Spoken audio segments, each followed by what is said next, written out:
Tool Day Tuesday, where I share with you guys unique or useful tools that I myself use that I think you might be interested in. We're going to be talking about a product made by Wera, and these are the Joker 6004 self-setting spanner wrenches. We have 4 of them, ranging from extra small all the way up to large. In a previous video where I was talking about some adjustable wrenches, I had some viewers that recommended these wrenches, and I thought I'd take a look at them and share them with you guys. I did purchase them from Amazon, and I will put a link down below in case you're interested. Typically, Wera products are built very well, and they feel really good in your hand, and these are no exception. Before we get started and show you how these guys work, I want to kind of express my opinion. I think these are a cross between a pliers wrench and an adjustable spanner. There is kind of a place in between where these guys don't work, and I think that's where the Joker 6004 seem to fit. The range of the jaws seem to be a little bit limited for the tool, and if you're going to use these, you're going to need a good selection of them, kind of like a bunch of wrenches. They don't have quite the span that something like a typical spanner would have. They're very limited in their movement. They're all labeled, and this will work on a nut between 19 and 16 millimeters or 3/4 up to 5/8. That's not really a big range. Where they do shine is the speed at which you can grab a hold of a nut and loosen it up, and you can ratchet them.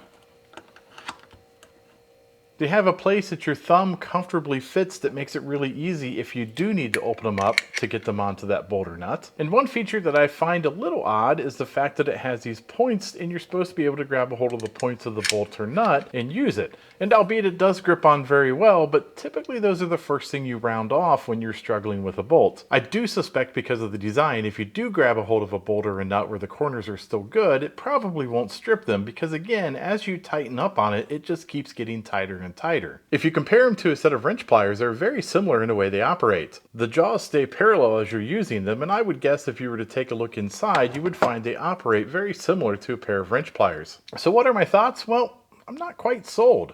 I would love to hear what you guys think about these in the comments down below. When I need some sort of speed wrench, I typically use a ratcheting wrench or I go to a set of wrench pliers. Needing to carry around a bunch of these to cover various sizes of bolts and nuts seems to kind of miss the mark on what an adjustable spanner is supposed to do for you. So I'm not saying they're a bad tool. I think they're very well designed and the engineering is outstanding. They're just not for me. But they might be really good for maybe a plumber or somebody that has a specific range of nuts and bolts that they're using all the time. They may be able to carry a kit of these around and get their job done. So there you have my quick and dirty review of the Joker 6004 adjustable spanner wrenches. If you like these types of videos, don't forget to like and subscribe. Take a look at some of my other videos, and at the very least, you might be entertained.